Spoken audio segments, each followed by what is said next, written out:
যারা হয়তো মনে করতেছেন যে আওয়ামী লীগ ক্ষমতা থেকে চলে গেছে, আওয়ামী লীগ একেবারেই শেষ, এই চিন্তা ভাবনা যাদের মাথায় আছে আমি বলবো যে তারা একেবারে বোকার স্বর্গে কিন্তু বাস করছে। যদি আপনি একটু ব্রেন খাটিয়ে চিন্তা করেন যে বাংলাদেশের শুরু থেকে, আমি এর আগেও এইটারই একটা ভিডিও বানিয়েছিলাম যে বাংলাদেশের শুরু থেকে এমন একটা রেকর্ড আমাকে দেখাতে পারবেন যে একটি রাজনৈতিক দল পর পর 2 টার্মে ক্ষমতায় আছে? একটাও নাই। এদেশের মানুষ 5 বছরের বেশি কোনো দলকে ক্ষমতায় রাখে না।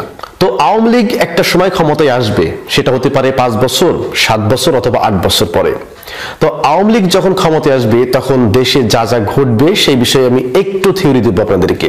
তো বাংলাদেশে আওয়ামী লীগ আবার যখন ক্ষমতায় আসবে তার প্রথম যে ঘটনাটা ঘটবে সেটা হচ্ছে বর্তমানে বিএনপির যে সমস্ত নেতাকর্মীরা, কিছু যে সমস্ত নেতাকর্মীরা ক্ষমতার অপব্যবহার করতেছে এবং যারা যা নাই তাই করতেছে, ক্ষমতা পেয়ে প্রত্যেকটা মানুষের উপরে স্টিম রোলার চালাচ্ছে, নির্যাতন করতেছে, চাঁদাবাজি করতেছে, এই সমস্ত পাতি নেতাদেরকে এরকম গুনে গুনে আওয়ামী লীগ তাদেরকে ধরে আনবে।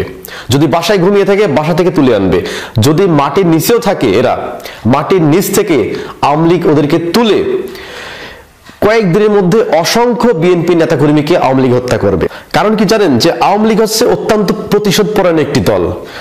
আমি একেবারে সত্য কথাই বলি যে আপনি যদি আপনার এলাকার দিকে যদি আপনি একটু তাকান, যে আপনার এলাকায় 100টা মানুষের মধ্যে দেখবেন যেই মানুষটা সবচেয়ে বেশি বদমাইশ, যেই মানুষটা সবচেয়ে বেশি মস্তান, যেই মানুষটা সবচেয়ে দাঙ্গা করতে পারে, যেই মানুষটা মারামারি করতে পারে, যেই মানুষটা একটু রংচটা রুক্ষ টাইপের, সে আওয়ামী লীগ করে।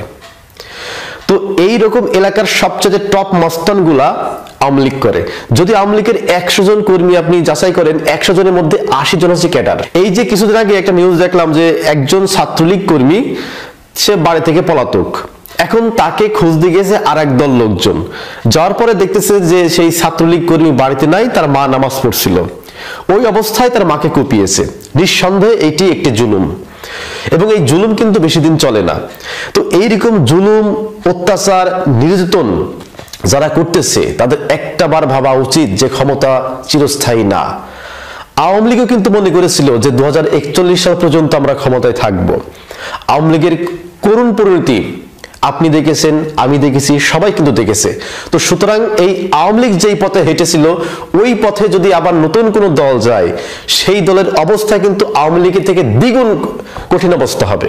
আমি প্রথমেই কিন্তু বললাম সবচাইতে টপ টেরর, সবচাইতে যিনি মস্তান এলাকার মধ্যে, সেই লোকটা কিন্তু আওয়ামী লীগ করে। আর আওয়ামী লীগ অধিকাংশই কিন্তু প্রতিশোধ পরায়ণ।